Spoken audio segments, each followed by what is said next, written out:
Hi everyone, welcome back to my channel. In this video, I will show you how to fix the front panel audio jacks not working in MSI motherboard. You can see right here, I have an MSI motherboard. It's Z790 Tomahawk Wi-Fi. I will show you two different solutions. The first one is the hardware solution, and the second one is the software solution. With the hardware, you need to make sure that all the ports in the main board that relate to audio are connected. You can see in my main board, the front audio headers will go over here. Now we have an audio port named GAUD1. This one is stand for jack audio 1. That means this one is a port that connects the front panel audios of the case to the motherboard. So you need to check again if these cables are connected successfully or not, and you need to check the connection from this cable up to the front audio panel jacks right over here. There is a front audio jack and a microphone jack. We have a black cable connection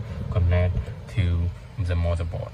So you need to make sure that this one works correctly. If this one has some problems, you need to go to the store to fix or get some warranty. Okay, after you check everything and you're confident that your hardware is completely fine, I will show you the solution to the software. You need to go to the start menu and you need to search for audio. For every kind of mainboard, there's a lot of built-in audio app. With every mainboard like MSI, ASUS or ASRock, you have a lot of audio chipset and audio apps that come with the mainboard. For my mainboard, it's a Realtek audio console. It could be different with your mainboard. Simple, just search for audio and it will match the apps that come from your mainboard. I will choose this app. Okay, you can see there is a built-in audio apps. You will find the option right over here. This is analog.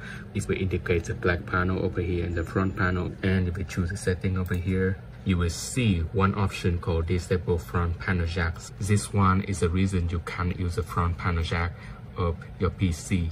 You just turn on this option and then your front panel audio jack will work perfectly. That's all my videos. If my video helpful, please give me a like and subscribe, and I will see you in my next videos.